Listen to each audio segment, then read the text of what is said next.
PN beri maklum balas positif inisiatif Belanjawan 2025 diumumkan Perdana Menteri.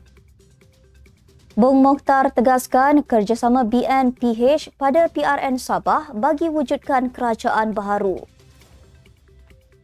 Ketua Bersatu Melaka enggan layan desakan pihak tertentu untuk letak jawatan. Bekas pemimpin DAP sifatkan kenyataan Ong Kian Ming adalah suatu yang sah dan wajar. Muhammad Khalid sahkan aset ketenteraan negara yang berusia lebih 30 tahun sebanyak 171. Dan Sabah putuskan tarik diri jadi penganjur bersama Sukan C 2027.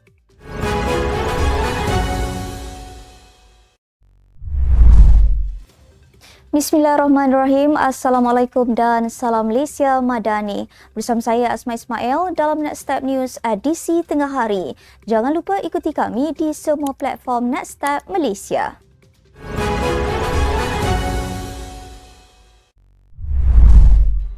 Perikatan Nasional PN memberikan maklum balas positif terhadap beberapa inisiatif yang diumumkan oleh Perdana Menteri Datuk Seri Anwar Ibrahim menerusi Belanjawan 2025 di Dewan Rakyat pada Jumaat lepas.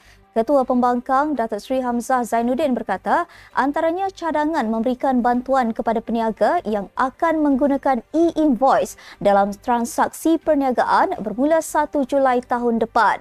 Ahli Parlimen Larut itu berkata ketika ini 90% perniagaan adalah terdiri daripada perusahaan kecil dan sederhana PKS yang disifatkan sebagai nadi ekonomi negara.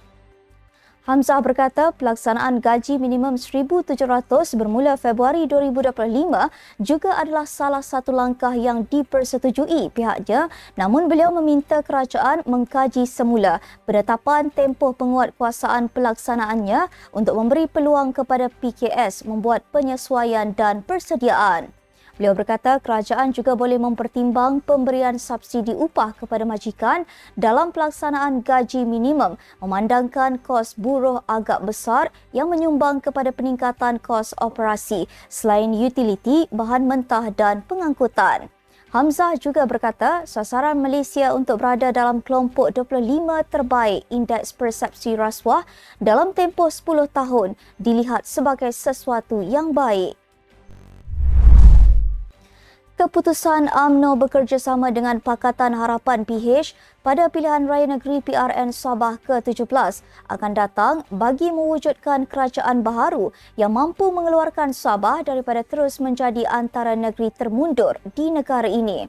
Pengerusi Badan Perhubungan UMNO Sabah, Bung Mokhtar Radin berkata, langkah itu diambil berdasarkan keperluan untuk mencapai kesefahaman pada peringkat persekutuan dan negeri dalam usaha membangunkan Sabah.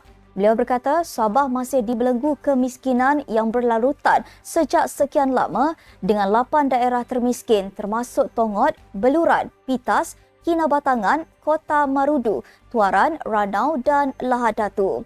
Bung Mokhtar berkata, perbincangan bagi membentuk dan memperkukuh kerjasama antara BN dan PH sentiasa diadakan pada peringkat pucuk pimpinan parti untuk memastikan persiapan awal menghadapi PRN dapat digerakkan bersama. Katanya, langkah itu bertujuan memastikan Sabah mendapat kerajaan yang kukuh dan mampu mendukung aspirasi rakyat dalam usaha membangunkan negeri.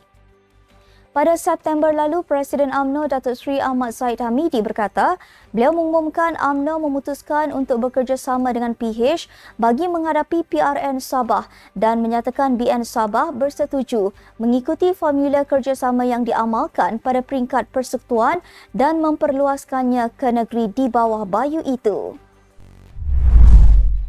Ketua Bersatu Melaka Dr. Yatsil Yaakob enggan melayan gesaan pihak tertentu dalam parti itu yang memintanya meletak jawatan susulan penggantungan bahagian Jasin dipimpinnya.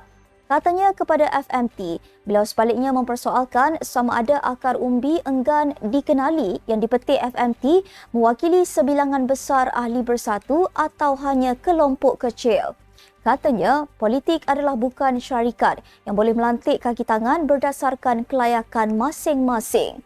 Malah beliau menyifatkan perebutan jawatan dalam Bersatu Melaka sebagai positif dan menunjukkan ia menjadi pilihan biarpun berstatus pembangkang. Beliau mengulas laporan FMT memetik seorang akar umbi Bersatu yang menggesa Yakzil berundur dan mencadangkan Mas Ermiati Samsudin mengambil alih jawatan itu susulan penggantungan Bersatu Jasin oleh Majlis Pimpinan Tertinggi MPT minggu lalu.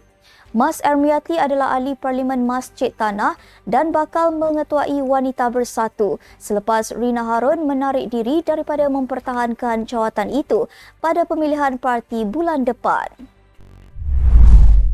Seorang bekas pemimpin DAP berkata, rasa tidak puas hati disuarakan bekas ahli Parlimen Bangi, Ong Kian Ming, terhadap parti itu adalah sesuatu yang sah dan wajar. Menerusi laporan FMT, Ronnie Liu menyifatkan sebagai tidak wajar apabila isu dibangkitkan mengenai peruntukan berjumlah 5.6 juta untuk kerja-kerja naik taraf Jalan Persekutuan di Bagan iaitu kawasan Parlimen Pengerusi DAP Lim Guan Eng selain tindakan mempersoal Exco Pulau Pinang Zairil Khair Johari berhubung isu itu. Katanya, Zairil tidak bersalah dalam hal itu kerana ia melibatkan pembinaan jalan yang menghubungkan dua kawasan. Lim baru-baru ini mendakwa 1.4 juta daripada dana sebanyak 5.6 juta yang diperuntukkan bagi kawasannya telah dirampas untuk disalur ke Parlimen Tasik Glugur. Malah menurutnya, ia merupakan kali kedua perkara itu berlaku. Ahli Parlimen Tasik Glugur Wan Saiful Wanjan daripada PN kemudian membidas dakwaan Lim itu dan menyoal sama ada kawasan pembangkang tidak patut dibangunkan.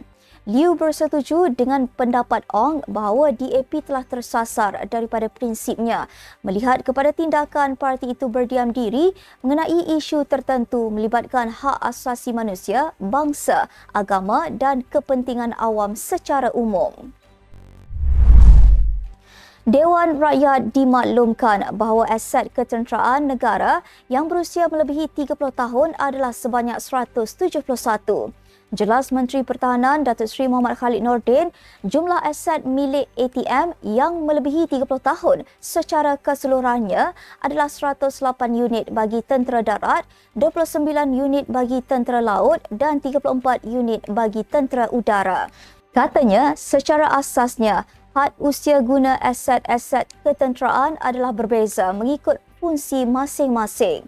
Beliau berkata demikian bagi menjawab soalan Lim Lip Eng PH Kepong yang mahu tahu mengenai jumlah kapal laut, kapal selam, kereta kebal, helikopter dan pesawat Angkatan Tentera Malaysia yang berusia lebih 30 tahun daripada tahun pembuatannya.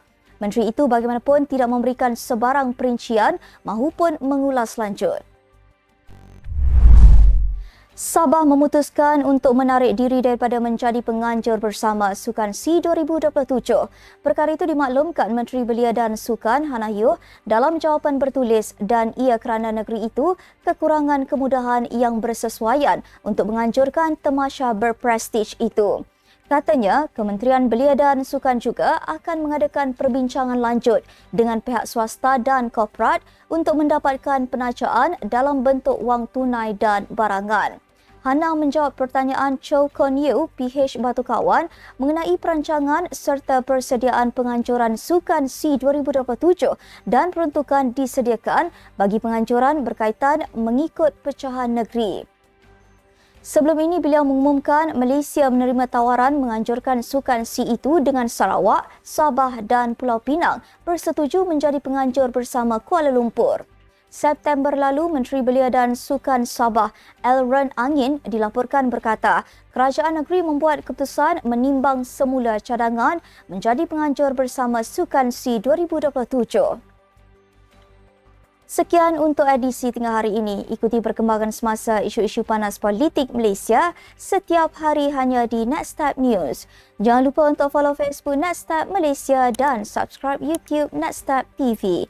Nextstep Malaysia bersama melangkah dengan yakin. Saya Asma Ismail. Assalamualaikum dan salam sejahtera.